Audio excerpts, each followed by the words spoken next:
আসসালামু আলাইকুম। ইতিমধ্যে কিন্তু এশিয়া কাপের সূচি চূড়ান্ত হয়ে গেছে।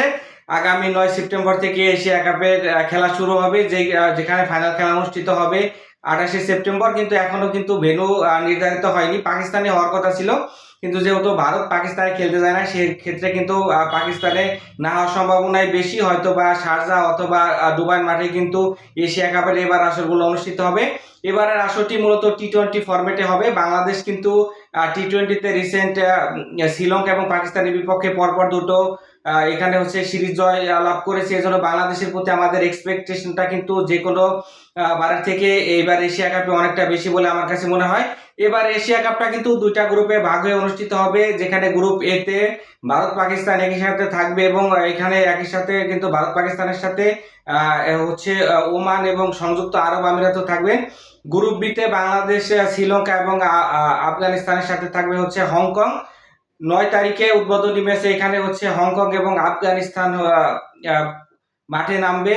১১ তারিখ কিন্তু বাংলাদেশের প্রথম ম্যাচ, যেখানে বাংলাদেশ কিন্তু হংকং এর মোকাবেলা করবে।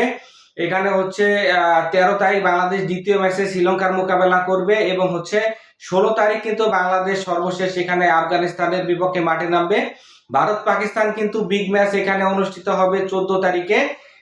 ভারত পাকিস্তান অনেক বৈরিতা থাকলেও এক দেশ অন্য দেশে খেলতে না গেলেও এই ম্যাচকে ঘিরে কিন্তু ওয়ার্ল্ড ওয়াইড একটা সাড়া থাকে এবং ভারত পাকিস্তানে বলা হয় যে সর্বোচ্চ লেভেলের একটা খেলা কিন্তু এখানে হয়, চির প্রতিদ্বন্দ্বী।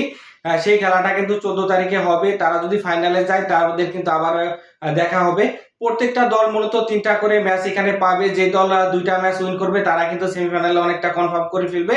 বাংলাদেশের কিন্তু ব্যাপক সম্ভাবনা রয়েছে। আপনারা যদি দেখেন, বাংলাদেশ রিসেন্ট ২টা এখানে হচ্ছে টি-টোয়েন্টি সিরিজ কিন্তু দাপটের সাথে জয়লাভ করেছে এবং বাংলাদেশের টিমে কিন্তু শ্রীলঙ্কা রয়েছে। শ্রীলঙ্কার বিপক্ষে কিন্তু বাংলাদেশ কিছুদিন আগে কিন্তু শ্রীলঙ্কার মাঠে গিয়ে তাদেরকে এখানে ২-১ ব্যবধানে সিরিজ হারিয়ে এসেছে।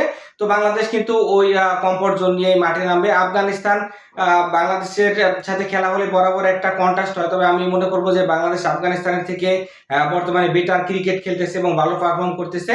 আর হংকং রয়েছে, হংকং এর সাথে আমরা যেভাবে জিততে পারবো, আসলে হংকং এর সাথে না জিতলে ক্রিকেটে আসলে আমরা এত বছর করতেছি কি, সেই ডাউটটা থেকে যায়।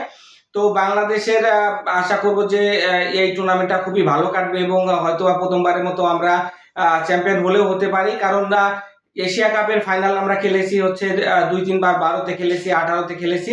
অল্পের জন্য কাপটা ধরা হয়নি। তো এই জেনারেশন কিন্তু আমাদের সেই স্বপ্ন দেখাচ্ছে, এবার না হলে আর কখনই হবে। আমার মনে হয় যে বাংলাদেশের একটা মেজর ট্রফি খুবই প্রয়োজন, সেটা কিন্তু এশিয়া কাপে হলে হতে পারে। এই জায়গা যে স্কোয়াড খেলেছে পাকিস্তানের বিরুদ্ধে, সেখান থেকে আমার কাছে মনে হয় ২-১টা জায়গায় এখানে হচ্ছে ওলটপালট করা উচিত নির্বাচকদের। বিশেষ করে নাইম শেখের খেলা কিন্তু অ্যাপ্রোচে একদমই ভালো লাগেনি। তিনি আসলে টি-টোয়েন্টি ঘরানার ব্যাটসম্যান না, তাকে দিয়ে মনে হয় সিলেক্টররা জোর করে খেলাচ্ছেন। তো তার বদলে কিন্তু অন্য একজন হার্ড হিটিং, সেটা আন্ডার ১৯ হলেও হতে পারে, অন্য একজনকে বিবেচনা করা উচিত। এবং মিডল অর্ডারে আমার কাছে মনে হয় যে একটা ম্যাচে তাওহিদ হৃদয়রা খেলেননি, তখন কিন্তু আমরা কলাপস দেখেছি। তো এখানে কিন্তু নুরুল হাসান সোহান কিন্তু এখানে হচ্ছে এ দলের ক্যাপ্টেন এবং অসাধারণ কিন্তু পাওয়ার হিটিং করে আসছেন। পাশাপাশি মাহিদুল ইসলাম অঙ্কুর রয়েছে। এই দুইটা প্লেয়ারকে কিন্তু এখানে ইনক্লুড করানোর দরকার রয়েছে, তাহলে কিন্তু আমাদের এখানে স্কোয়াডটা ব্যালেন্স হবে।